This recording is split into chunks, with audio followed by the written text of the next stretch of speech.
요한복음 오늘 본문 있는 8장은 어떤 본문으로 시작을 하냐면 현장에서 음행하다가 사로잡힌 한 여인을 서기관들과 바리새인들이 끌고 예수님 앞에 나와서 이 사람을 모세의 율법대로 돌로 칠까요? 이렇게 물어보는 사건으로 시작을 합니다. 예수님께서 그냥 그 사람을 돌로 치라 그러면, 모세 율법에서 치라 그러면 그 로마의 법에 의해서 어긋날 뿐만 아니라 예수님께서는 사랑을 선포하고 계시는데 그 사랑의 선포와 배치되는 그러한 말씀이라고 할 수 있습니다.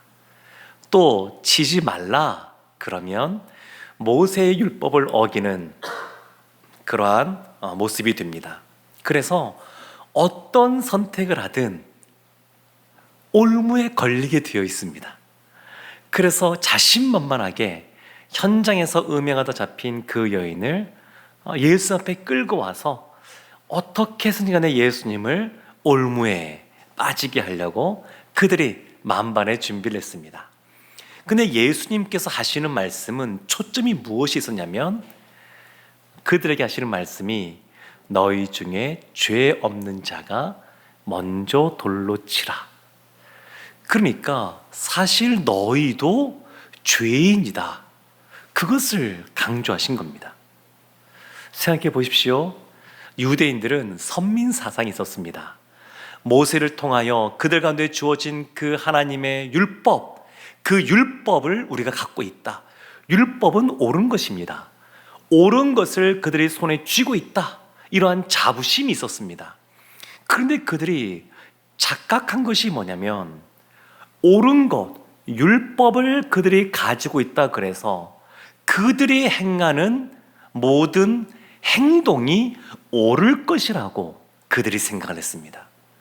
자신에게 이와 같이 옳은 것이 있으니까 우리가 하는 행동은 다 옳은 것이다, 그들이 그와 같은 착각 속에 있었습니다. 예수님이 하신 말씀 뭐냐면, 옳은 것을 쥐고 있다 그래서 그 하는 행동이 다 옳은 것이 아니라 그 옳은 것을 어디에서 어떻게 쓰느냐, 이것이 중요하다라고 하는 것을 알려주시고, 아무리 옳은 것을 쥐고 있다 그래도 그것이 하나님 앞에 죄가 될 수 있다, 이것도 알려주고 있습니다. 사람은 참 자기 중심적인 모습이 강하다 보니까 때로는 자신이 갖고 있는 생각과 다른 사람이 갖고 있는 생각 사이에 논쟁이 벌어졌을 때에 본인이 동원할 수 있는 논리들을 다 동원해서 이제 논쟁을 벌이기도 합니다.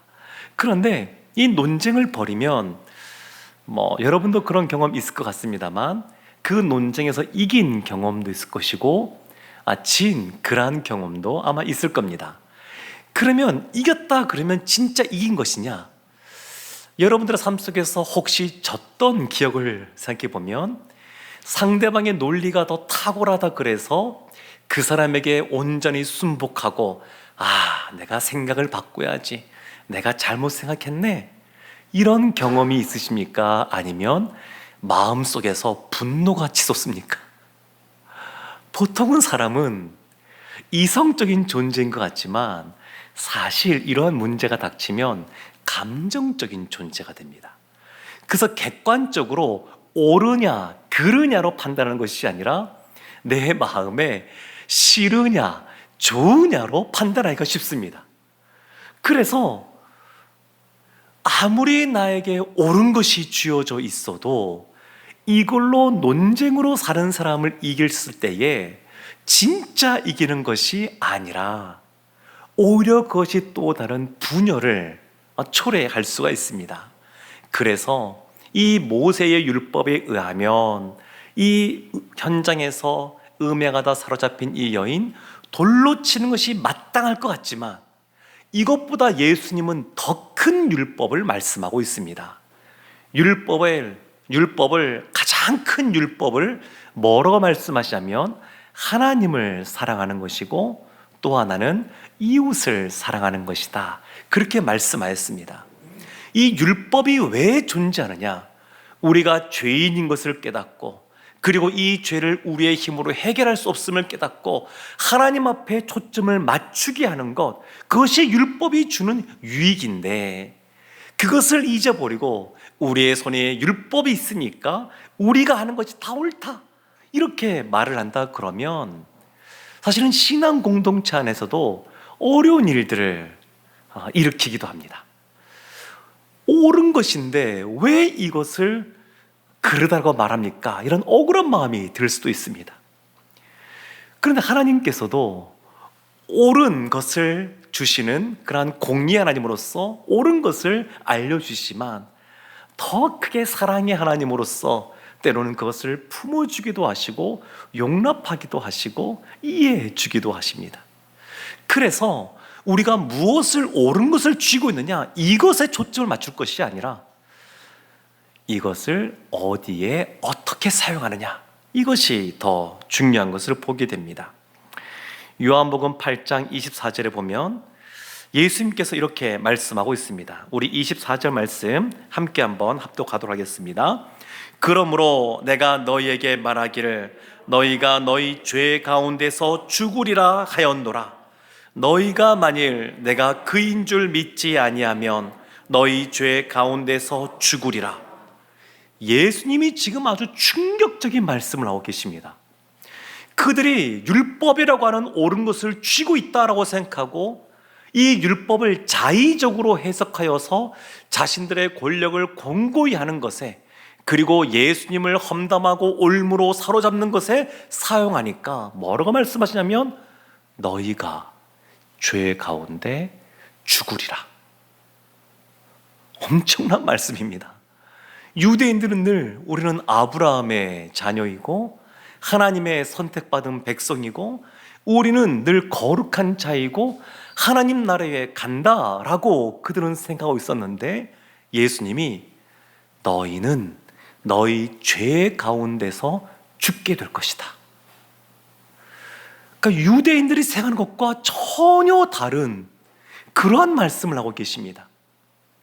그러면서 하나 덧붙여 놓습니다.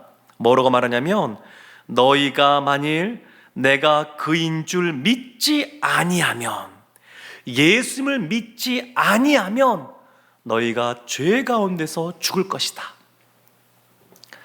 오늘날 우리가 살아갈 때 우리도 알게 모르게 이 서기관들, 바리새인들처럼 행동하기가 쉽습니다. 새벽에 주 앞에 나와서 기도하는 것 너무너무 아름답고 멋진 모습입니다. 그래서 새벽에 나와서 주님 앞에 말씀 붙잡고 기도하는 것, 저는 우리 성도님들 다 그랬으면 좋겠습니다.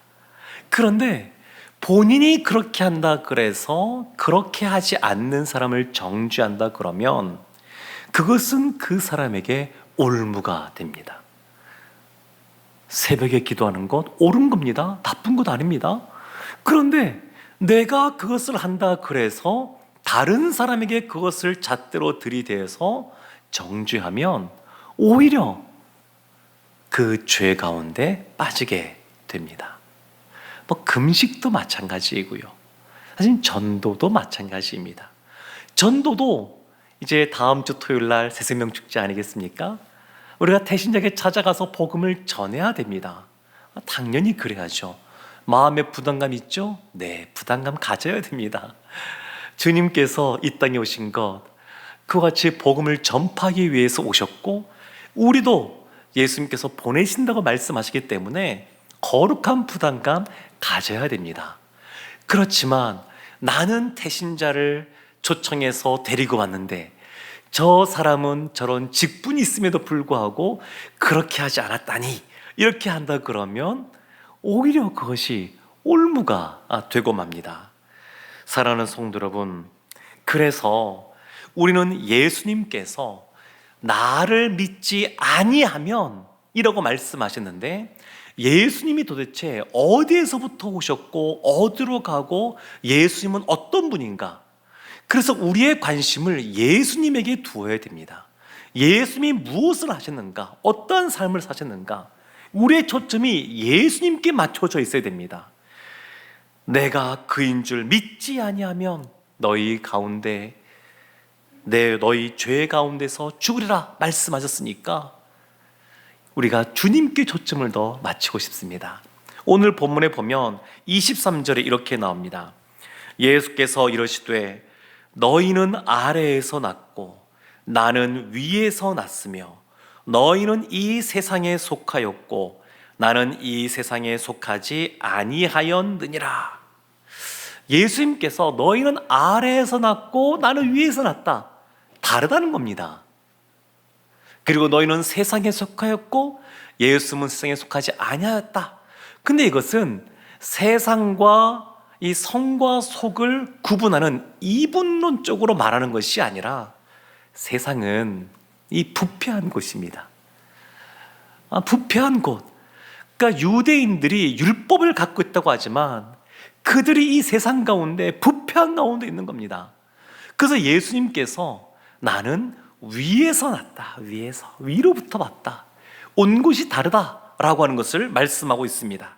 그리고 21절 보면 예수님이 그러면 어디로 가느냐, 이것을 말씀하고 있는데 21절 말씀 한번 보겠습니다.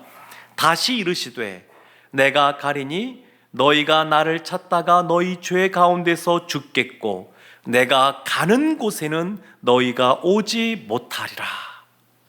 예수님이 가는 곳이 있습니다. 근데 그곳은 유대인들은 올 수 없는 곳입니다.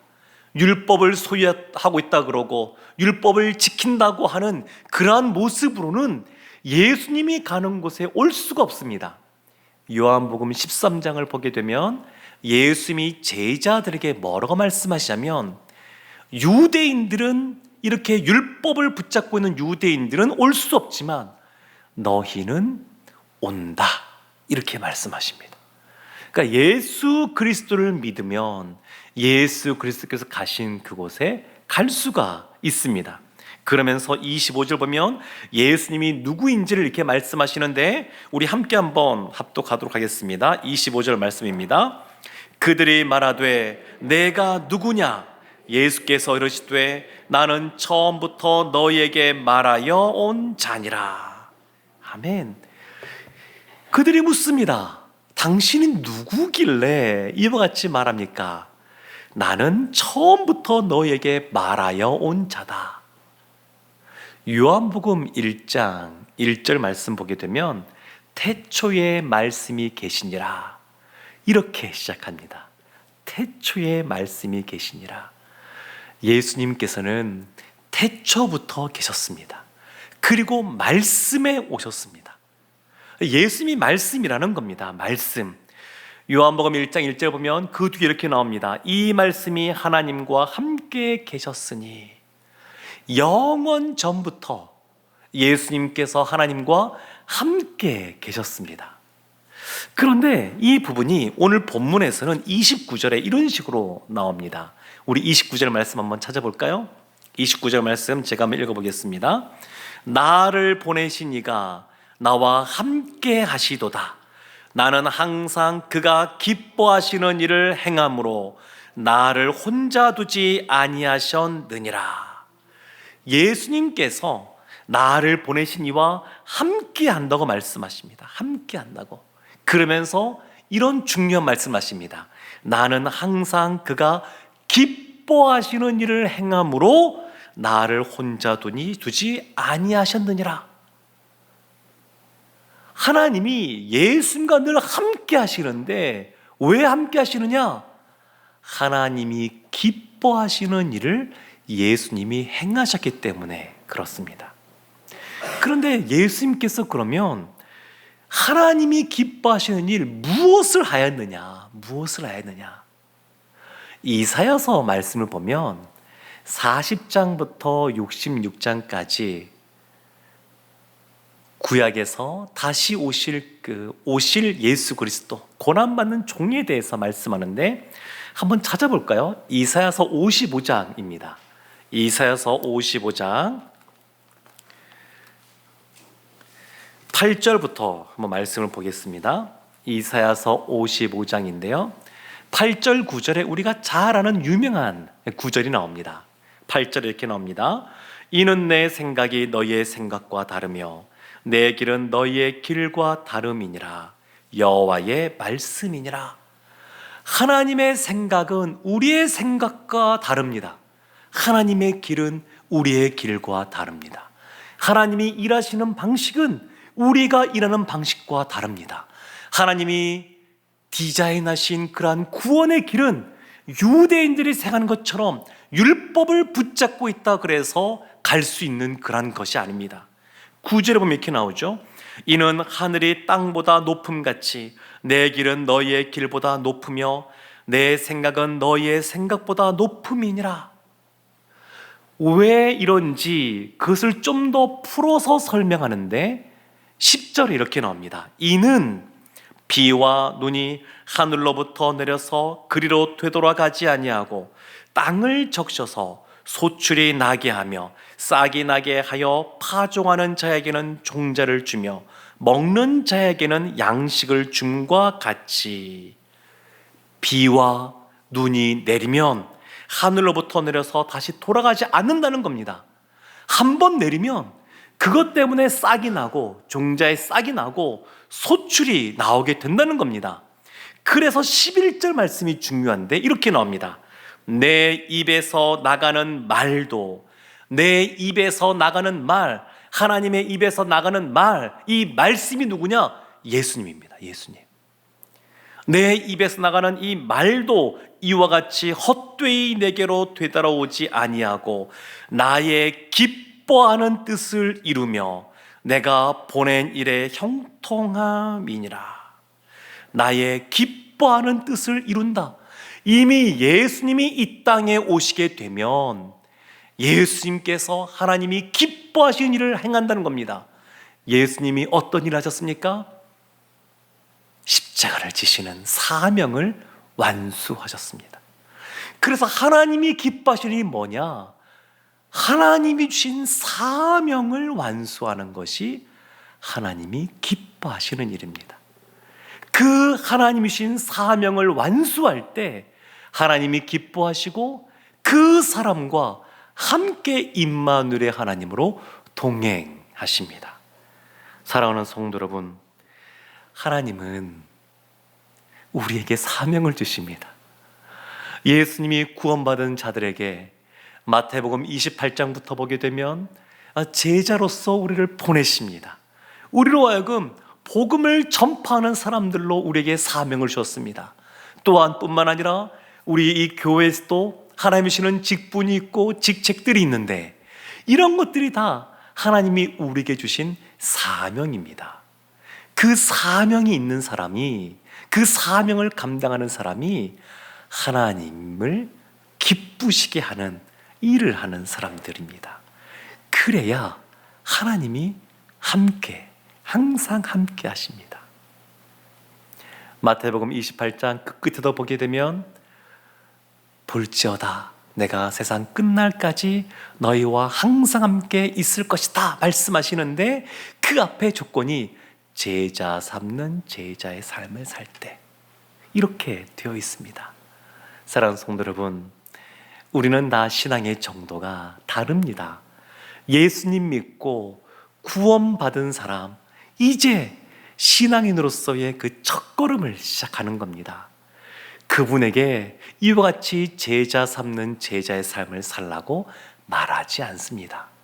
그러나 죽을 먹으면서 우유를 먹으면서 그 어린아이의 단계를 딛고 일어서게 되면 그러면 이제 밥을 먹고 고기를 먹는 것처럼 성령이 우리의 발목 가운데 오다가 무릎으로 차고 허리로 차고 가슴에 차게 되면 그러면 마음껏 헤엄을 쳐 다니는 것처럼 우리의 믿음의 단계도 계속 성장해 가게 되어 있습니다.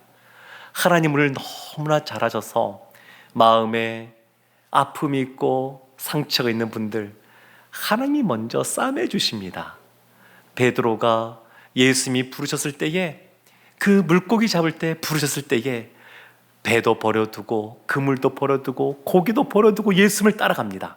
근데 예수님께서 회당에서 손 마른 자를 고쳐주시고 그 다음에 하신 것이 뭐냐면 베드로의 집에 찾아가서 그 집에 있는 장모의 열병을 고쳐 주십니다. 하나님은 하나님의 사람으로 쓰임 받는 사람들, 그들의 마음에 있는 아픔과 상처를 치유해 주시고 회복시켜 주십니다. 이것은 다 우리의 힘으로 할 수 있는 것이 아닙니다. 예수님을 믿고 예수님이신 사명을 완수하고 싶어도 우리의 힘으로 사실은 가능하지가 않습니다. 하나님의 은혜가 있어야 됩니다. 그러나 하나님은 하나님을 갈망하는 사람들에게 이와 같은 은혜를 베풀어 주십니다. 그래서 하나님을 기쁘게 하는 삶을 살고 싶습니다. 나를 구원하신 그 주님, 또 나에게 사명 주신 주님, 내가 이것을 감당하기를 원하고 하나님을 기뻐하길 원하고 또 하나님을 기쁘시게 하는 그러한 일을 감당하기를 원합니다. 그러면 하나님이 우리와 늘 동행해 주시고 우리들 가운데 한량없는 은혜로 함께 하실 줄로 믿습니다. 주님과 늘 동행하여 늘 이 세상 가운데 먹고 살아가는 문제, 또 세상의 방식대로 다른 사람을 짓눌러야지만 승진할 수 있고 성공할 수 있다라고 하는 세상의 그러한 가치관들이 있지만, 하나님께서는 전혀 다른 방식으로, 하나님의 방식으로 우리를 높여주실 줄로 믿습니다. 이와 같은 은혜를 누리는 우리 모두가 되기를 주님의 이름으로 축원합니다. 아멘.